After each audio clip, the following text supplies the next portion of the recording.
Cuman begini Kang Pram, kalau menurut saya, rumah singgah itu ibaratnya dermaga.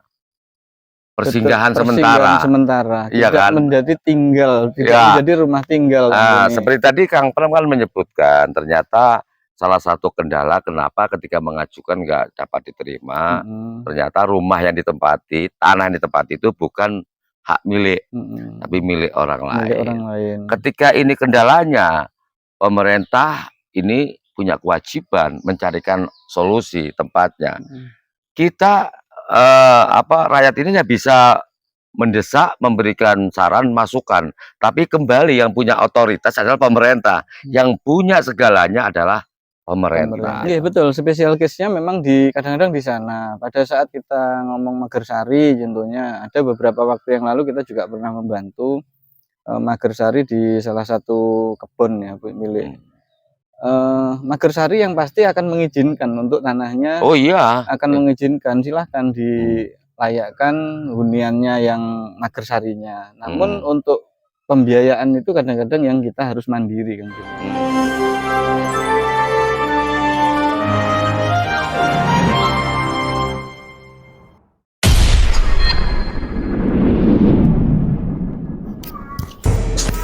Assalamualaikum warahmatullahi wabarakatuh. Waalaikumsalam warahmatullahi wabarakatuh. Pemirsa, kembali berjumpa di acara Ngobos di Kampung Aclak. Nah, ini Kang Pram, baik Ngobos maupun Aclak itu ada akronimnya. Gitu ya, Kang, ya. Iya, Ngobos, ngopi Ngopi bareng, bareng, obrolan obrolan santai. santai. Aclak, aliansi Aliansi cendekiawan Cendekiawan Lare lari Kampung. kampung. Nah, artinya gini, kenapa di sini ada aliansi cendekiawan lari kampung? Di sini kan ada pesannya ini ya, Hmm. the power of village. Hmm, Artinya kehebatan orang-orang kampung. orang-orang kampung. Jadi berbanggalah jadi orang kampung bahwa mereka itu ternyata itu memiliki sebuah potensi luar biasa, Kang Pram. Ya. Yaitu potensinya punya ide-ide, gagasan, bahkan konseptual yang cukup brilian. Hmm, Nah ini makanya tidak perlulah jadi orang kampung itu minder, orang karena kampung harus maju, orang kampung harus semangat gitu ya, Kang Deni betul, ya. jadi itu harus Hmm, bangga jadi bangga orang menjadi kampung. orang kampung. Tanpa kampung mana mungkin ada desa, Hmm, kabupaten, betul. provinsi. Makanya ada istilah pulkam, Pulang pulang kampung. kampung. Nah, Pak Presiden pulkam ke Solo kan gitu kan. Masa Pulkam. ada masa ada pulkot, masa ada Pulkot pulkam. pulang kampung yang pasti Kang Deni. Betul, jadi memulai semuanya itu dari kampung. Kampung. Baik gitu. Hmm. Oke, pemirsa, saat ini saya didampingi sahabat saya yaitu Kang Sugeng Pramono, biasa akrab dipanggil Kang Pram. Pram. Nah, ini cukup singkat. Nah, Kang Pram ini merupakan pegiat sosial di mana yang menaruh kepedulian terhadap warga-warga di bawah garis Kemiskinan. kemiskinan. Ini mulai nanti kita bisa bercerita, Kang Pram akan menjawab banyak pertanyaan ini. Nah, yang istimewa ini Kang Pram, sore hari ini Samarwuluh ini ya. Samarwuluh ini kayaknya. Ini kami memilih tempat di atas area makam atau kuburan. Yang dimana malam-malam itu jika Anda masih ingat kami wawancara bertiga. Di tengah ini Pak Mat Ali ya. Muhammad Ali. Sebelah sana juga Kang Pram, cuman menghadapnya kita sekarang ke utara, kalau kemarin ke barat. Ke barat. Nah ini seperti yang Anda lihat tuh banyak itu paesan atau batu nisan. Nah itu yang sana itu rumahnya Pak Mat Ali, Muhammad Ali. persis kayak kayak gini nih, kayak di bawahnya ini paesan-paesan itu. Baik, kita akan bercerita dulu tentang pengalaman Kang Pram sebagai pegiat sosial tentunya. Kang Pram, eh, kami melihat bahwa Kang Pram ini kan begitu atensi ya terhadap orang-orang di bawah garis kemiskinan. Tentu banyak pengalaman, baik senang, suka, ataupun bahkan mungkin ya duka lah kan gitu. Ya. Oke, sejak kapan sebenarnya Kang Pram ini terlibat dalam upaya peduli terhadap sosial terutama orang-orang miskin? Baik Kang Denny, sebetulnya kalau berbicara masalah sosial, bagaimana kita, bisa menangkap dan memahami sebetulnya Hmm, sosial itu atau kesejahteraan sosial itu adalah satu hmm, satu titik yang, memang harus betul-betul mendapatkan perhatian hmm, khusus kan gitu Kang hmm, Denny ya. Artinya, kesejahteraan sosial atau masyarakat yang berada di bawah garis kemiskinan itu adalah warga masyarakat yang perlu mendapatkan perhatian khusus dari seluruh elemen, dari ah, seluruh ornamen-ornamen baik pemerintah maupun kita sebagai masyarakat. Karena apa? Karena di sana pada saat kita berbicara sekali lagi kembali lagi ke kesejahteraan sosial, hmm, sulit untuk kita bisa eh, ikhlas pada saat kita berbicara sosial, ngoten. hmm. Karena begini, kita mengerjakan pekerjaan sosial atau kita melakukan kegiatan sosial itu satu kegiatan yang hanya yang di atas Ya, dengan urusan ikhlas masalahnya. ikhlas, urusannya kembali Hmm, lagi ke ikhlas dan di mana hmm, di sana ada satu titik, kebanggaan, kepuasan pada saat hmm, kita sudah bisa hmm, membantu, pada saat kita sudah bisa meringankan, hmm, eee, masyarakat yang sedang membutuhkan bantuan. hmm. Pengalaman-pengalaman mulai pengalaman yang paling menggelikan sampai dengan yang paling mengerikan insya Allah Ada ya. ada dan Oke, oke. Ini menarik ini, mhm, pengalaman mulai menggelikan sampai mengerikan. mhm, Dua kata yang saling kontradiktif. Sebelum kita lanjut, kita ngopi dulu. ngopi, Karena tradisi kita itu di Kampung Aclak, kita ngopi gitu loh. Ayo, kita nggih, ngopi dulu.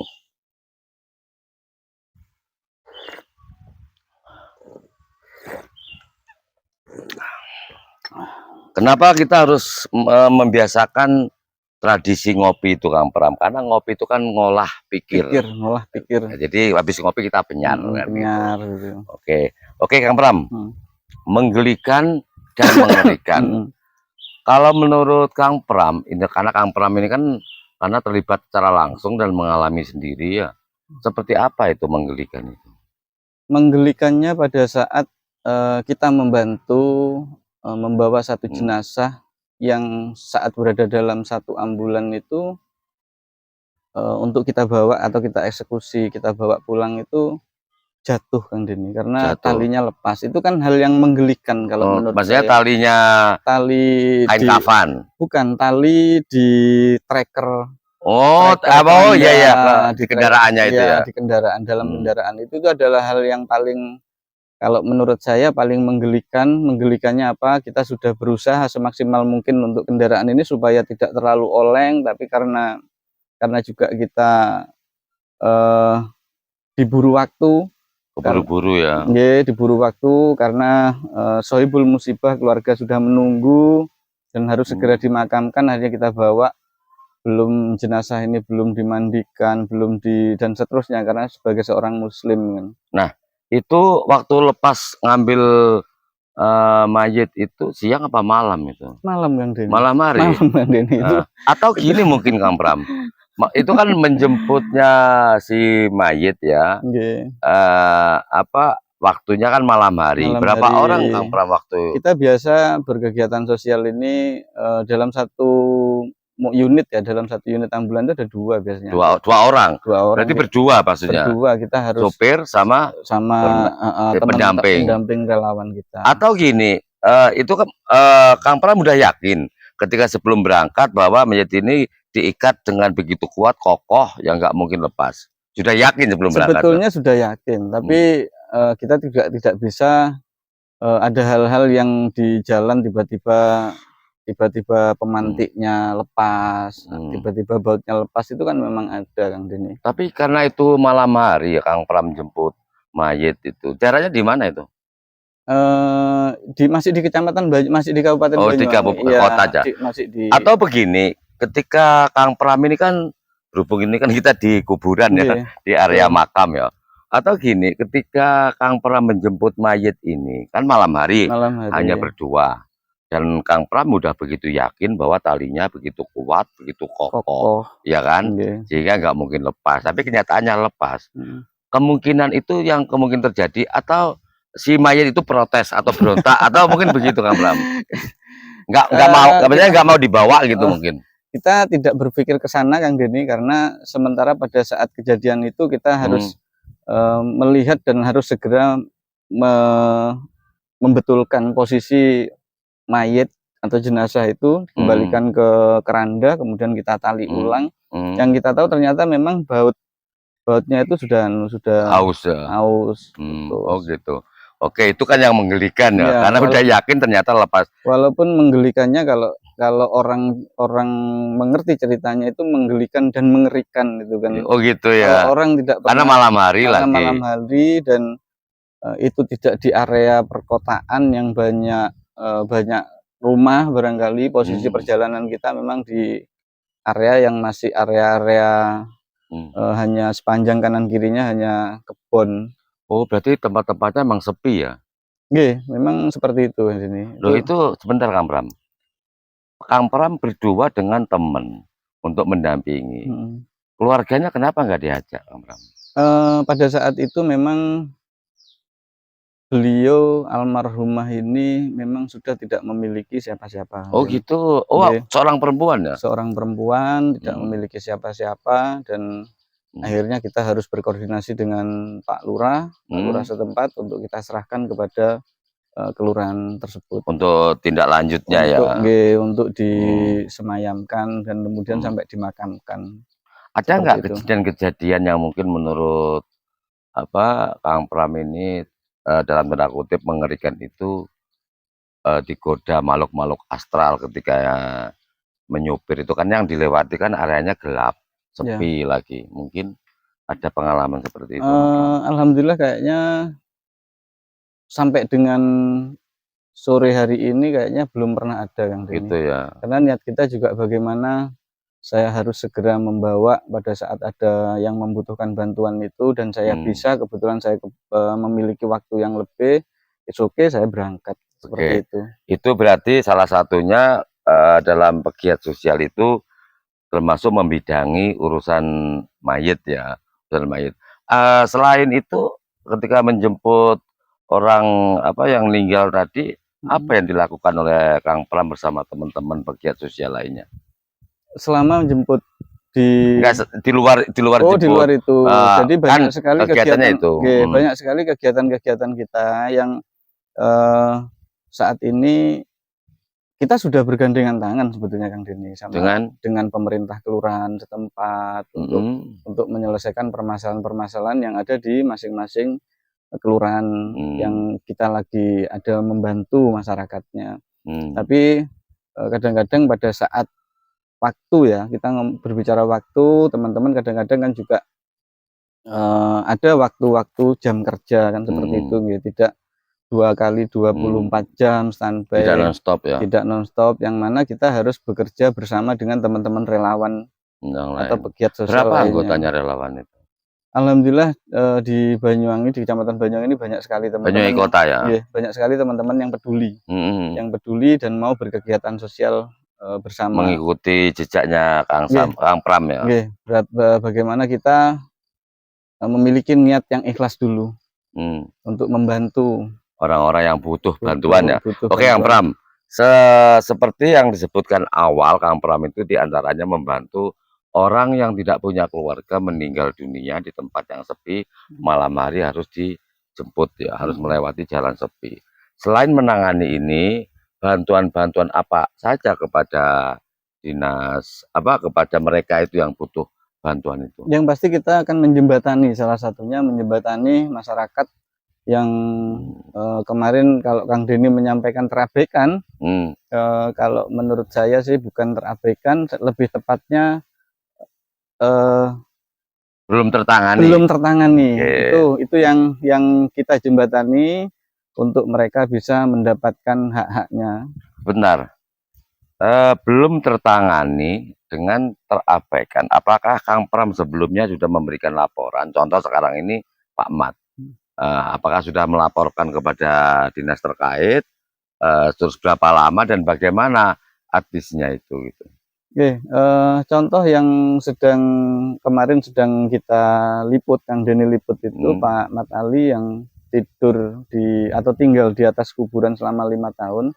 Itu sudah beberapa waktu yang lalu. Kita bantu untuk kita dampingi untuk bagaimana Pak Mat bisa mendapatkan bantuan sosial. Karena banyak sekali program-program bantuan sosial dari pemerintah yang memang harus turun atau sampai kepada warga yang memang betul-betul membutuhkan. Ada program bantuan PKH yang kami tahu, ada program bantuan BSP, bantuan sosial pangan, kemudian bantuan-bantuan yang lain, permakanan, kemudian rantang kasih dari Basnas dan seterusnya. Namun banyak sekali itu termentahkan pada saat kita secara administrasinya tidak sesuai, tidak terpenuhi.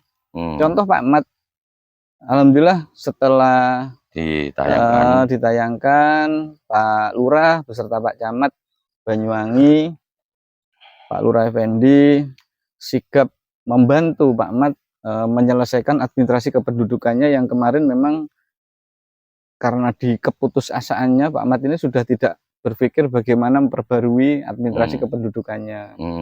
Akhirnya kemarin dibantu oleh beliau-beliaunya yang insya Allah dalam minggu-minggu depan ini bisa selesai, Kang Deni.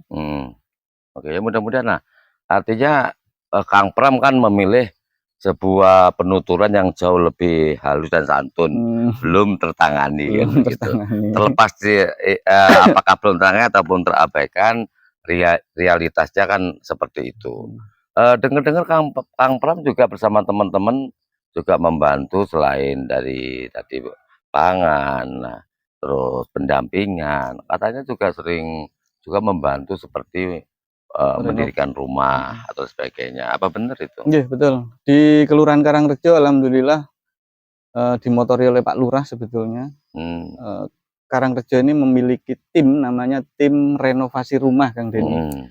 Jadi bukan tim bedah rumah. Kalau tim bedah rumah itu anggarannya kan dari Pemda ada dan lumayan besar. Kalau ini bagaimana renovasinya renovasi itu adalah satu bentuk kita melayakkan hunian-hunian dengan anggaran yang tidak terlalu besar. Oke, Kang Sam, Kang Pram, apa itu ketika bahasanya renovasi rumah supaya lebih layak maksudnya kan ya? Untuk udah berapa rumah yang sudah dibantu itu? Di Kelurahan Karangrejo alhamdulillah kita sudah menyelesaikan 9 rumah yang tidak direnovasi bisa itu ya? Direnovasi 9 rumah yang sudah direnovasi yang tidak bisa tersentuh atau tidak bisa kita ajukan ke bantuan bedah rumah melalui pemerintah. Karena kendalanya seperti yang saya sampaikan kemarin, contoh Pak Mat seperti ini. Terus beberapa waktu yang lalu ada juga yang numpang karang. Jadi hal-hal ini kadang-kadang menjadi satu kendala ya. Kendala yang harus kecukupan administrasinya akhirnya kembali lagi mental yang Deni. Oke, Kang Pram, dari 9 rumah itu kan butuh biaya. Betul. Berapa per rumah itu dan dari mana biaya? Estimasi anggaran kita itu biasanya di angka 7 sampai dengan 5 sampai dengan 8 juta yang Deni. Per rumah ya? Per rumah. Sumber dananya kita dari masyarakat. Swadaya itu ya? Swadaya mandiri. Ada yang anak kecil justru memberi, itu yang membuat kita terenyuh ya, anak kecil nggak ngerti apa-apa lah. Nggak ngerti apa-apa, begitu diceritani sama orang tuanya ini mungkin sejak dini ya dipupuk bagaimana dia peduli terhadap sesama. Akhirnya dia memberi bantuannya senilai 5.000. Sangune itu Kang Deni dikasihkan itu yang membuat kita ternyata kita bisa kok sebetulnya. Iya, menyentuh hati nurani masyarakat. Betul. Itu sumber dananya dari masyarakat sendiri. Murni ya? Murni dari masyarakat dan dari lembaga-lembaga atau baik beberapa waktu yang lalu juga sempat Basnas Banyuwangi membantu.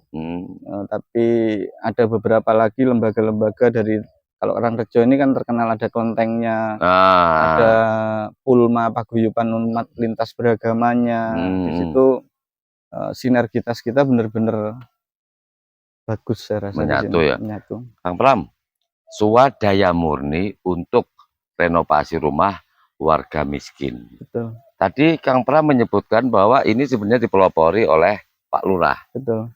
Apa peran Pak Lurah di situ? Apakah juga ikut nyumbang atau bagaimana dari 9 rumah yang sudah tertangani itu? Pak Lurah, kebetulan Pak Lurah Karangrejo, Pak Effendi ini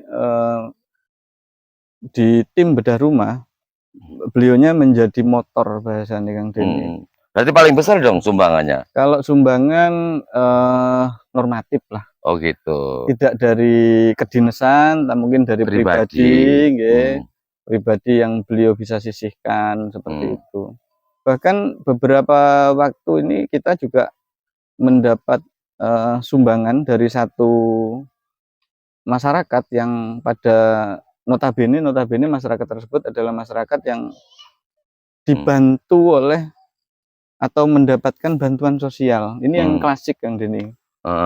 Jadi di Karangrejo berusaha kita ciptakan bagaimana penerima bantuan di sini.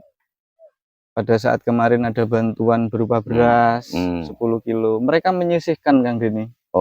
Menyisihkan berasnya 2,5 kadang secara ikhlas, dan itu diakumulasi kemudian digabungkan untuk nyumbang yang lain maksudnya. Untuk nyumbang yang tidak tersentuh. Itu yang klasiknya dalam tanda kutip pendamping PKH Kelurahan Artinya penerima bantuan tadi, penerima sumbangan, dia juga apa namanya menerima bantuan tapi menyisihkan 2,5 kilo. 2,5 kilo. Nah, itu untuk diberikan yang mungkin ada warga lain miskin yang belum tersentuh bantuan. Seperti itu. Itu jadi hampir rata seperti itu ya. Seperti itu. Saya bisa, itu yang membuat kita juga tersentuh ya Kang Deni, bagaimana penerima-penerima atau keluarga penerima manfaat di Banyuwangi, khususnya di Kelurahan Karangrejo ini memiliki empati terhadap sesama atau terhadap tetangga yang masih belum mendapatkan atau belum tersentuh bantuan. Jadi beberapa waktu yang lalu itu sampai terkumpul 2 kuintal. 2 kuintal. Atau bahasa kita 200 kilogram kan gitu. Iya, itu yang dipersiapkan untuk untuk membantu yang lain. Oke, Kang Pram. Mengingat kegiatan Kang Pram bersama teman-teman di ranah pegiat sosial itu artinya kan kontinu ya, berarti akan terus meneruskan begitu ya. Tapi disebutkan tadi bahwa dalam membantu renovasi rumah warga miskin ini dari swadaya murni masyarakat. Nah, ada dinas-dinas sebenarnya yang terkait ya, seperti dinas pemberdayaan masyarakat dan desa, juga Kesmas ya, dinas sosial dan yang lainnya. Pernah nggak dari Kang Pram dan kawan-kawan ini kemudian menggandeng mereka untuk secara bersama-sama menangani ini? Karena kan butuh biaya besar kan itu. Kami dalam hal penanganan rumah tidak layak huni akhirnya menjadi minimal layak huni dengan swadaya itu, sebetulnya kalau ngomong kita harus gandeng siapa, kadang-kadang sudah pesimis Kang Deni. Kenapa? Karena kita sudah paham karena begitu kita ajukan yang pasti tidak akan diterima, karena itu tadi nggak direspon ya. Karena itu tadi, yang pertama status tanahnya pasti bukan milik yang bersangkutan atau numpang karang, kadang-kadang seperti itu. Kemudian yang selanjutnya kadang-kadang administrasi kependudukannya enggak punya. Ini kan beberapa yang harus kita cukupi pada saat kita mengajukan. Jadi administrasinya kan harus cukup dulu. Tapi di sini pada saat kita berbicara administrasinya harus cukup, kemudian tanah harus milik sendiri. Terus bagaimana mereka ini bisa tinggal layak seperti itu? Orang miskin sudah pasti nggak punya tanah ya. Yang nggak punya tanah maksudnya itu. Betul. Artinya nggak memungkinkan ya. Untuk nggak memungkinkan mereka itu memiliki tanah untuk dibangun sebuah rumah sederhana di atas area. Kendala selama ini yang kita temukan adalah warga masyarakat miskin kita kebanyakan numpang karang karena numpang karang. ketidakmampuannya. Betul. Dia menjadi korban kesenjangan sosial. Sosial. Kalau kita tarik alasan Kang Pram kenapa ditolak karena status tanah itu tidak milik sendiri. Nah, kemudian kita tarik ya ke Undang-Undang Dasar 1945 pasal 34 ayat 1. Itu sangat jelas di situ menegaskan bahwa setiap fakir miskin dan anak-anak terlantar itu negara harus hadir, harus memeliharanya. Betul, itu. Bayangkan sekarang fakir miskin terlantar juga. Nah, betapa sangat ngenesnya dia. Nah, apakah mungkin dia punya tanah? Untuk makan aja susah, masih menunggu uluran dari orang lain yang merasa empati terhadap yang bersangkutan. Berarti artinya harus ada semacam perubahan paradigma di sini, bahwa ketika orang ini nggak punya tanah, numpang karang, kemudian mau bangun terkendala ini. Loh, pemerintah kan punya banyak tanah-tanah kosong dengan status tanah negara. Pernah nggak Kang Pram itu mengusulkan, karena Kang Pram ini berkutatnya di daerah Kecamatan Banyuwangi Kota, usulkan penampungan untuk warga-warga miskin yang nggak punya rumah, nggak punya tanah, nggak punya tempat tinggal. Kemudian membuat semacam bangunan sederhana rusun misalnya itu. Kira-kira pernah nggak mendesak itu kepada pihak pemerintah daerah? Seperti yang beberapa waktu yang lalu tak sampaikan, Kang Denny, kami pernah mengajukan rumah singgah itu. Itu menjadi satu opsi ya, satu opsi pada saat ada hal-hal yang harus urgent, harus segera kita tangani. Cuman begini Kang Pram, kalau menurut saya rumah singgah itu ibaratnya dermaga. Persinggahan sementara, tidak kan? Menjadi tinggal, tidak menjadi rumah tinggal.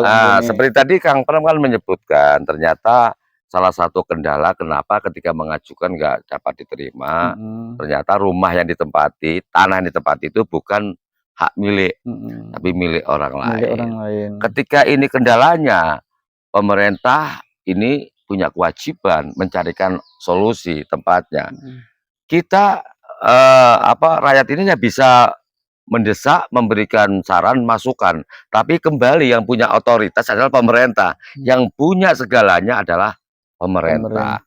Nah, jadi artinya mulai sekarang kita harus bisa menyadarkan pemerintah untuk merubah paradigma itu. Jangan mentang-mentang karena tanah itu bukan hak milik yang bersangkutan, kemudian enggan untuk membangunkan.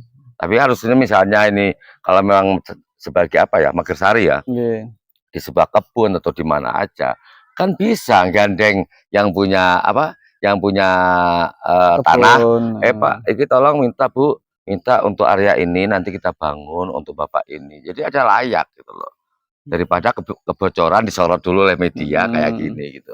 Kalau menurut Kang Pram gimana? Iya betul, spesial case-nya memang kadang-kadang di sana. Pada saat kita ngomong Magersari contohnya, ada beberapa waktu yang lalu kita juga pernah membantu Magersari di salah satu kebun ya milik Magersari, yang pasti akan mengizinkan untuk tanahnya. Oh iya, akan mengizinkan, silahkan dilayakkan huniannya yang Magersarinya. Namun untuk pembiayaan itu kadang-kadang yang kita harus mandiri, Kang Denny. Kalau di Pemda itu kalau nggak salah sampai saat ini ya masih ada pos untuk bedah rumah itu. Ya, mungkin tapi kecukupan administrasinya itu yang harus tadi dirubah. Ada spesial case mungkin yang khusus ini itu.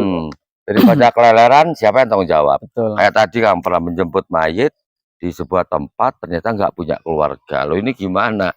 Akhirnya perangkat desa yang harus atau perangkat kelurahan yang harus bertanggung jawab karena warganya di situ. Apa bedanya dengan dia nggak memiliki tanah, kemudian ikut orang? Kan nggak susah, pemerintah ngomong yang punya tanah dimintai sekian ini untuk tempat tinggalnya. Keduanya satu tanggung jawab pemerintah dijalankan, sisi lain yang punya tanah juga merasa diuntungkan dengan dibangunkan oleh pemerintah. Pernah nggak memberikan masukan-masukan seperti itu?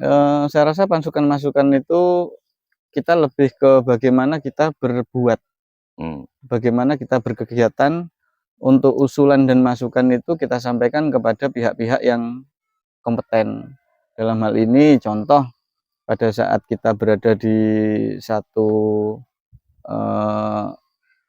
di satu tempat, katakan ada satu yang membutuhkan bantuan di sana kaitan dengan kesehatan, berarti kita akan menghubungi PKM setempat.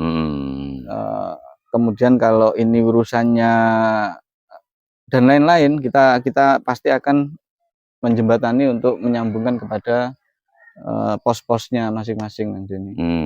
Ya mudah-mudahanlah dengan adanya bincang-bincang kita lewat ngobos, ngopi bareng, obrolan santai di kampung Aclak ini bisa jadi semacam sesuatu yang baru ya bagi pemerintah. Artinya gini, jadi orang-orang sering berpendapat itu cuma ngeritik saja tapi nggak memberikan solusi. Itu salah. Kita nggak berhak memberikan solusi, tapi saran masukan. Solusi itu adanya yang pemilik otoritas. Siapa pemilik otoritas? Ya pemerintah. Oh, gitu ya Kang Denny. Yang tahu siapa? Iya. Oh ini tahunya di sana. Ya karena gini, sampean tahu nggak? Tanah kosong di sana tahu nggak? Yang tahu kan pemerintah. Cuman kita ini bisa memberikan saran dan masukan. Ketika saran masukan kita diperhatikan, dia tahu solusinya, tahu. Gitu loh. Hanya mungkin masih menggunakan jurus diam dan membisu. Mungkin begitu mungkin. Artinya disinilah makanya penting. Ya, kalau memang pemerintah ini mencermati amanah dari konstitusi ya, yaitu pasal 34 ayat 1 Undang-Undang Dasar 45 tadi, bahwa fakir miskin, anak-anak terlantar itu wajib negara untuk memelihara. Nah, ternyata tidak hanya bicara anak-anak terlantar, banyak fakir miskin yang terlantar. Terlantar Kang Denny. Nah, ini kan artinya jadi kita nggak bisa letterlek memaknai sebuah kalimat gitu loh. Fakta di lapangan itu harus kita sandingkan gitu. Oke, Kang Pram, mungkin tema-tema lain berseputaran sosial ya, kemiskinan kita bisa next ya. Kita bisa membahas lainnya. Sebelum saya akhiri, monggo Kang Pram sampaikan sebuah pesan yang begitu mendamaikan, yang takjub dan menggugah hati nurani mereka, baik masyarakat ataupun pihak-pihak lainnya. Monggo menghadap ke kamera. Baik, pemirsa, ini tadi kita bareng Kang Denny di ngobos, ngopi bareng obrolan santai bersama di Kampung Aclak ya, Aliansi Cendekiawan Lare Kampung. Ini pesan saya kepada seluruh teman-teman dulu, teman-teman pegiat sosial. Jangan pernah lelah, jangan pernah menyerah, bahwa banyak yang harus kita selesaikan, banyak yang harus kita bantu. Tidak kita meminta satu apresiasi di dunia ini, insya Allah nanti di hitungannya antara akhirat nanti. Itu pesan saya kepada teman-teman pegiat sosial yang ada di atau yang sering berkegiatan bareng di Banyuwangi. Kemudian untuk masyarakat yang saat ini masih banyak sekali mempertanyakan, kok saya tidak mendapatkan bantuan sosial dan seterusnya, mohon bersabar. Yang pasti tanyakan pemerintah. Yang pasti nanti proses akan datang ke tempat jenengan sekalian. Yang kami tahu pada saat administrasi kependudukan jenengan sudah terlengkapi atau sudah fix. Dan kemudian untuk pemerintah dalam hal ini mohon lebih fokus kembali, mohon lebih teka-teki, tengok kanan tengok kirinya ini lebih diperkuat lagi ya Kang Denny, bagaimana masyarakat ini bisa merubah paradigma tersebut. Kami siap bergandengan tangan, monggo bareng dengan teman-teman pegiat sosial yang ada di Banyuwangi. Saya rasa teman-teman juga tidak berkeberatan pada saat itu. Tapi ada kan satu kemudian atau ada satu spesial case pada saat ada yang harus kita selesaikan, prioritas bahasanya. Mungkin itu pesan untuk umat manusia ya, berhubung kita di kuburan, sampean juga mungkin ada pesan pada ahli kubur mungkin ya. Ini tadi kita sudah pesan di udah pamit ya, pamit, assalamualaikum ya ahli kubur, kita tadi sudah pamit. kebetulan saya khawatir ini paesan-paesan ini juga Khawatir pengalaman sampean tadi enak-enakan ngangkut mayit, tahu-tahu mayitnya berontak melepaskan diri. Takutnya ini dari bangkit kan gitu kan. Oke Kang Pram, sebelum ini saya tutup sebagai tokoh di Kampung Aclak dengan kadar kepakarannya, ini ada sebuah penanda. Penanda sebuah kaos Kang Pram. Kaos ini kaos bertuah, bahkan kadang-kadang menyerupai jimat. Jimat ya. Nanti kita jelaskan di mana jimatnya. Gitu. Jimatnya Oke, jadi ini. Nah, ini Aclak. Kalau orang umumnya Aclak dikira sok bohong, sok anu. Aclak di sini ini ada energi positif, yaitu aliansi cendekiawan dari kampung. Dari kampung. Kampung ada pesan. The power of villager, artinya kehebatan orang-orang kampung. Kehebatan orang-orang kampung. Karena cendekiawannya. Oke. Kita balik sekarang. Di kampung itu ada sebuah tradisi, Kang Pram, namanya ngobos. Ngobos itu beda dengan ngedabrus. Kalau ngedabrus itu hanya omong-omong berlalu. Kalau ngobos ini ngopi bareng, obrolan santai. Ada temanya yang diomongkan, maksudnya begitu. Nah ini kan ada cangkir kopi di atasnya, ini bukan dupa loh ini. Ini asapnya kopi ini. Asapnya kopi ini ya. Nah di atasnya ini ada belajar. Orang kampung itu punya kebiasaan selalu belajar, berlatih, bekerja dan berkarya nyata. Itu. Nah di mana letak tuah dan jimatnya Kang Pram? Nah, ketika orang memakai ini Kang Pram, akan tersugesti menjadi seorang cendekiawan. Cendekiawan ya. Artinya pemikir, punya ide, peduli kepada lingkungan, kepada sosial, termasuk yang sudah dilakukan Kang Pram saat ini. Ini saya terima, mudah-mudahan sampai bagian daripada penggerak lahirnya kaum cendekiawan di kampung. Baik Kang Denny, ini saya terima, dan ini pemirsa, ini kaosnya juga sangat mantap sekali. Di aliansi cendekiawan lari kampung, tetap semangat Kang Denny, tetap bergerak bersama kami. Mohon maaf nanti juga di next, di waktu-waktu yang selanjutnya barangkali Kang Denny ya. Tapi gini Kang Pram, di Kampung Aclak itu juga ada pembukaan, ada penutupannya, ada kata pamitnya untuk masyarakat. Gitu ya Kang Denny. Ciri khasnya itu ada, iya. Contohnya begini. Ono demit ning banyu bening, kula pamit besok bakal ketemu maning. Kesuwun Kang Pram ya. Kesuwun, salaman, mudah-mudahan sukses selalu. Sukses selalu. Kita ngopi lagi, ngopi lagi ya. Oke. Ngopi katanya apa? Ngolah pikir. Oke. Iki tutu Aclak kesenjarangan, tapi ngeaclak wong cendekiawan. Iki tutu kampung senjarangan, tapi kampunge wong cendekiawan.